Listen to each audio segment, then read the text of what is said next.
নতুন সকাল নতুন প্রভাত সকলকে জানাই সুপ্রভাত বন্ধুরা। অনেক দিন পরে ভিডিও করছি জানি, অ্যাকচুয়ালি বললামই আমার কিছু হাতের কাজের জন্য অর্ডারের কিছু কাজ ছিল, সেই জন্য আর ভিডিও করে ওঠা হচ্ছিল না, আপনাদের সাথে সেগুলো শেয়ার করেছিলাম। আজকেও আমি কিছু ক্যাটলগ শেয়ার করব, আজকে বা কালকে হোক। জয় শ্রীরাম, হরে কৃষ্ণা, জয় রাধা মাধব। দেখুন আমার গোপাল সোনারা কি সুন্দর শুয়ে আছে। রাতে আমি আর টুপিটা খুলিনি, এতটা ঠান্ডা এখানটা পড়ছে। ব্ল্যাঙ্কেট একটা আমি বানাচ্ছি, ব্ল্যাঙ্কেটের না যে উলটা আছে ওই উলটা আমার মিসম্যাচ হচ্ছে, তাই জন্য আর ব্ল্যাঙ্কেটটা আমার রেডি করা হয়ে উঠছে না। দেখুন বন্ধুরা আমার গোপাল সোনা কি সুন্দর শুয়ে আছে। এখন আমি ওঠাবো ঘুম থেকে। আর এই যে সমস্ত বাসন আমি এখানে রেডি করে রেখেছি, ধুতে নিয়ে যাব। একটা ছোট্ট নেংটি ইঁদুর আমার ঘরের মধ্যে ঢুকে পড়েছে, কোথা থেকে জানি না। মায়া হয়ে গেছে এমন, আপনারা শুনলে হয়তো হাসি পাবে আপনাদের। আমার ওই নেংটি ইঁদুরটার প্রতি ভীষণ মায়া হয়ে গেছে। কারণ কি, ওর এত সুন্দর অ্যাক্টিভিটি দেখে না কি বলবো। এখন তো সেই আঠা লাগানো নেংটি ইঁদুরগুলো ধরার আঠা লাগানোর কিছু একটা পাওয়া যায়, কিন্তু আমি সেটা কিনছি না, কারণ বিশ্বাস করুন ওটাতে ইঁদুরটা হয়তো মারা যেতে পারে বা মরেই হয়তো যাবে। সেই জন্য আমি নিজের হাতে এই জিনিসটা করতে চাই না। সেই জন্য আমি কালকে একটা খাঁচা কিনে এনেছিলাম, ওর মধ্যে পাউরুটি দিয়ে আমি রেখেছি। পাউরুটিটা দেওয়ার পর বেটা পাউরুটিটা খেয়ে চলে গেছে, আর ও খাঁচা থেকে টুক করে বেরিয়ে গেছে পাউরুটিটা খেয়ে। কি বলবো আর বন্ধুরা, আমার সেই নেংটি ইঁদুরের খাঁচাটা আমার নেংটি ইঁদুরের খাঁচাটা দেখাই। এই দেখুন নেংটি ইঁদুরের খাঁচাটা। তারপর আমি এখানে একটা গাজর লাগিয়ে রেখেছি, কিন্তু ও আর পেট যেহেতু ভরে গেছে, বাচ্চা মানুষ পেট ভরে যাওয়াতে আর গাজরটা খাইনি। আজকে একবার ট্রাই নেব, ওই জন্য আমি বাসনগুলো না সব জলে ভিজিয়ে রেখে দিয়েছিলাম। আমি সচরাচর বাসন ধুয়ে রেখে দিই, কিন্তু কি করব, আজকে নেংটি ইঁদুরটাকে আমি কোনো রকম আটা ফাটা দিয়ে রুটি ফুটি করে একটা ব্যাপার করে তারপর ওটাকে ধরে বাইরে ছেড়ে দিয়ে আসবো কোথাও। ওর অ্যাক্টিভিটিটা শুনলে আপনাদের এত হাসি পাবে। আমি বহুদিন কয়েকটা দিন আগেই তো ঢুকেছে ঘরে, বাচ্চা ছিল একদম। রাত্রির 11টার সময় ঠিকও বেরোবে, 11টার সময় বেরোবে, ভোর 4টে, 3:30, 4টে অবধি একটু ঘোরাঘুরি করে, তারপর আবার ঠিক ঠাকুর ঘরের সোফার তলায় ও মনে হয় থাকে, আমার যতদূর সম্ভব। কারণ কি, ও ঠাকুর ঘর থেকেই বেরোয়, সোফার তলা দিয়ে বেরোয়। তো ওকে আজকে আমি ধরবো, ঠিক করে রেখেছি, এটাই আমার আজকে মিশন। ওটাকে ধরবো। এত জ্বালাতন শুরু হয়েছে না, কি করব, কোনো জ্বালাতনই অ্যাকচুয়ালি করছে না, কিন্তু ঘরের মধ্যে ইঁদুর এদিক ওদিক ঘুরবে। একটা আছে, একটা থেকে 2টো 3টে হয়ে যেতে পারে, সেই জন্য ওটাকে আগে আমি বের করব। কারণ ঠাকুরের বাসন টাসনগুলো রাখা সেফ হচ্ছে না, কোথায় কি মুখ টুক দেবে বুঝতেই পারছেন। তো বন্ধুরা আপনারা বলুন কেমন আছেন। আপনারা সকলে হয়তো খুব ভালোই আছেন।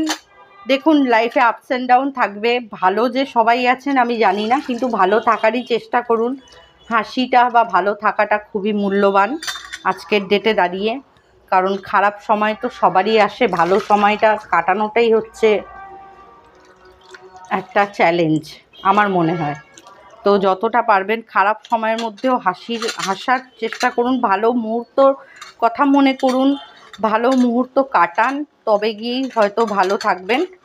আর বন্ধুরা, কালকে তো 25 ডিসেম্বর, আজকে তো 24 তারিখ, কালকে 25 তারিখ। তার জন্য আমি কিছু অ্যারেঞ্জমেন্ট করব, নতুন কিছু ইনোভেশন করার চেষ্টা করছি, কারণ প্রতি বছরই 25 ডিসেম্বরে কিছু না কিছু একটা আমি ইনোভেশন করি, ঠাকুরঘরটা এক নতুন করে সাজানোর চেষ্টা করি। তো আজকেও আমি সেই জিনিসটাই করব। বাসনগুলো অলমোস্ট আমার ধোয়া হয়ে গেল। আপনারা হয়তো ভাবছেন আমি বেসিনে কেন ধুচ্ছি। বন্ধুরা, আমার কোনো আর স্পেস নেই, বাসন ধোয়ার মতন কোনো জায়গা আমার নেই। আমরা সমস্ত হাত ধোয়া এভরিথিং কাজ আমার রান্নাঘরের বেসিনে করি। এই বেসিনটা যেহেতু ঠাকুরের কাজের জন্য ইউজ করি, তাই জন্য বেসিনটা আমি পরিষ্কার পরিচ্ছন্নই রাখি, যতটা পারা যায় সেফটিভাবেই রাখার চেষ্টা করি। ঘরে একগাদা কাজ জমে আছে, সেগুলো সমস্ত কমপ্লিট করতে হবে। জায়গাটা মুছে নিই, আজকে অনেক কাজ আছে আমার। এই জায়গাগুলো পরিষ্কার করে গোপাল সোনাদের তুলে স্নান করাবো, আজকে রোদে এখানটা একটু বসিয়ে রাখবো। তারপর 25শে ডিসেম্বরের উপলক্ষে সমস্ত জিনিস রেডি করব, একটু ঘরটা গোছাবো, ঠাকুরের জায়গাটা একটু গোছাবো, একটু রেড শেডে ভাবছি জায়গাগুলো আমি গোছাবো। দেখুন এখানে আমার ঠাকুরের সমস্ত উলেন ড্রেসগুলো রোদে দিয়েছিলাম, আজকে সকাল থেকেই বেশ কুয়াশাচ্ছন্ন ছিল, অনেক দেরি করেই রোদ্দুরটা উঠেছে। আমি জানি না আমার কথাটা ঠিকঠাক শুনতে পাচ্ছেন কি না। আসলে এখানে একটা স্কুলের কার্নিভাল চলছে, একটা স্কুলের প্রোগ্রাম চলছে, প্রায় 7-8 দিন ধরেই স্কুলের প্রোগ্রামটা চলছে, সেই জন্য না প্রচণ্ড নয়েজ হচ্ছে। আমি জানি, একটু সরে যাই। প্রচণ্ড নয়েজ মানে দিনের বেলা না ভিডিও করার খুব প্যাথেটিক ফিল হয় আমার, বিশ্বাস করুন। তবু কি করব, একটু ভিডিও করছি আপনাদের সাথে শেয়ার করারই জন্য। হাতটা ধুয়ে নিই, হাতটা ধুয়ে এবার আমি গোপাল সোনাদের ঘুম থেকে তুলবো, জল খাওয়াবো, এই জায়গাটা মুছবো। প্রতিদিনের সকালবেলার আমার ফার্স্ট রুটিনই হলো স্নান সেরে তারপর আমার পুজো ঘরের সমস্ত কাজ করে তারপর আমি রান্নাঘরের দিকে যাই। রান্নাঘরে অর্ধেক কাজ আমার মিঠু সব করে আগিয়ে রেখে যায়, তবু যেটুকু বাকি থাকে কাজ সেটুকু তো করতেই হবে। তবে বন্ধুরা আমি একটা জিনিস বলবো, যদি আপনি আপনার ঠাকুরের প্রতি সত্যি ফেথ রাখেন, তিনি স্বয়ং আপনার হাত ধরে আপনার সমস্ত ব্যথা বেদনা দুঃখ কষ্ট তিনি দূর করে দেবেন। বিশ্বাস করুন, লাইফে আপস অ্যান্ড ডাউন সবার থাকে, আমারও থাকে, আপনাদেরও হয়তো থাকে, হয়তো কেন আপনাদেরও তো থাকে, হয়তো আপস অ্যান্ড ডাউনের মধ্যে দিয়েই মানুষ যায়।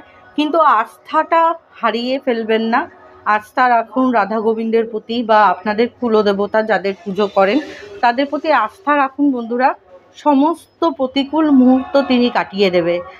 বিশ্বাস করুন, বিশ্বাসে মিলায় বস্তু তর্কে বহুদূর। আমি কোনো তর্কে যেতে চাই না, আমি খালি একটা কথাই বলতে চাই, রাধা গোবিন্দের প্রতি বিশ্বাসটা হারাবেন না, তিনি স্বয়ং আপনার দুঃখ কষ্ট দূর করবেন। আর আপনাদের একটা কথা বলে দিই, যদি কোনো ভেতরে অনেক কষ্ট আছে দুঃখ আছে, তার মধ্যেও যদি আপনার মুখে হাসি থাকে বা আপনি যদি হাসছেন কোনো কারণে, ভাববেন স্বয়ং ঠাকুর, স্বয়ং আপনার কুলদেবতা, স্বয়ং রাধা গোবিন্দ আপনার সাথে আছে, তাই জন্যই আপনার সেই মুখের হাসিটা কিন্তু এসেছে। আমার সাথে এরকম বহুবার হয়, আমিও অনেক খারাপ পরিস্থিতির মধ্যে দিয়ে যাই বা যাচ্ছি কোনো না কোনো সময়ে, কিন্তু বিশ্বাস করুন আমি আমার মুখের হাসি হারাই না, যেটুকু পারি হাসি খুশি থাকার চেষ্টা করি। ডিপ্রেশন মানুষের জীবনে থাকবেই বন্ধুরা, সে আপনি পুজো করেন না করেন, আপনি আস্তিক হোক নাস্তিক হন, যাই হন না কেন, আপনাকে কিন্তু বিশ্বাস হারালে চলবে না বন্ধুরা, বিশ্বাস হারালে চলবে না। বিশ্বাসটা রাখুন, তিনি স্বয়ং আপনাকে আপনার প্রতিকূল মুহূর্ত থেকে দূর করবে। আজকে এবার আমি কাজগুলো সেরে নিই, আপনাদের সাথে একটু গল্প করতে চাইলাম, বোর হয়তো করিনি, আমি সব সত্যি কথাগুলোই বললাম। কালকে যে ভিডিওটা দেব সেটা আপনারা দেখতে পারবেন আমি ঠাকুরঘরটাকে কি করে সাজিয়েছি। রেড শেডের মধ্যে আমি কিছু অর্গানাইজ করব ভেবেছি, আগের বারও স্যান্টা ক্লজ সাজিয়েছিলাম কার্টন ফাটন দিয়ে, আজকেও কিছু করব। দিনের বেলা ভিডিও করলে দেখেছেন বন্ধুরা কেমন কালো ব্ল্যাক শেড আসে। আমার মোবাইলটা বিশেষ ভালো না, আপনারা জানেন যারা আমার নিয়মিত দর্শক দেখেন ভিডিও। অ্যাকচুয়ালি আমার ভিডিও করাটা কোনো পেশা নয়, আমার ভালো লাগে তাই আমি করি, তাই জন্যই হয়তো রোজ ভিডিও দিতে পারি না। চেষ্টা করব আপনাদের সাথে কানেক্ট থাকার, এইভাবেই আপনারা আমার সাথে থাকুন আর নতুন নতুন ইনোভেশন দেখতে থাকুন। কিছু হ্যান্ডমেড জিনিস আপনাদের সাথে আমি শেয়ার করব, কি কি বেড কভারের সেট বানিয়েছি, কি কি ড্রেস বানিয়েছি, সেই ক্যাটালগ একটা তৈরি করছি। আর একটা ওয়েবসাইট আমার ভেরি রিসেন্টলি ওপেন করার কথা আছে, দেখা যাক, ওটার উপর কাজ চলছে, ওটা হয়ে গেলে আপনাদের শেয়ার করব। ওখান থেকে আপনারা রাধা গোবিন্দ গোপালের সমস্ত জিনিস যা যা আমি আমার হ্যান্ডক্রাফটিং তৈরি করি সেগুলো আপনারা দেখতে পারবেন। আরেকটা জিনিস বলে দিই, আপনারা যদি আমার থেকে কিছু পারচেস করতে চাইছেন, আপনারা একটা কথা বলবো, মূল্য দিয়ে ওটাকে বিচার করবেন না। হ্যাঁ, একটা কস্ট আমার রাখতে হয়, আমার খাটনির কস্ট বা আমার যে জিনিসপত্রগুলো কিনতে হয় তার একটা কস্ট রাখতে হয়, কিন্তু আপনি যে জিনিসটা পাবেন বন্ধুরা, আপনি মার্কেট থেকে সেই জিনিসটা পাবেন না, কারণ আমি সেটা আপনাকে ভালোবাসা দিয়ে করে দেব। সেই ভালোবাসার ছোঁয়াটা আপনি পাবেন। আপনি ট্রাস্ট মি, আপনার পছন্দ হবেই হবে, ভালো আপনার লাগবেই। ভালো না লাগার কোনো জায়গা নেই, কারণ আমি ইউনিক কিছু অ্যাড করার চেষ্টা করি যেগুলো আপনি মার্কেটে বা হাটে বাজারে পাবেন না, কারণ আমার থটসটা তো বিক্রি হয়নি না। আমার থটস দিয়ে, আমার ভালোবাসা দিয়ে আপনাদের রাধা গোবিন্দ বা গোপালের জিনিস আমি কিন্তু বানিয়ে দিতে সক্ষম হই। যাই হোক বন্ধুরা, আজকে অনেক বকবক করে ফেললাম। আমি আমার কোনো মার্কেটিং করছি না, আমি জিনিসগুলো তৈরি করি, লোকে আমার থেকে নেয়, সেই জন্য আপনাদেরকে জানালাম। যদি কেউ নিতে ইচ্ছুক করছেন অবশ্যই আমার সাথে কন্ট্যাক্ট করবেন। জয় রাধে, হরে কৃষ্ণা, সকলের দিন খুব ভালো কাটুক। আজকের মতো এখানেই বিদায় নিলাম।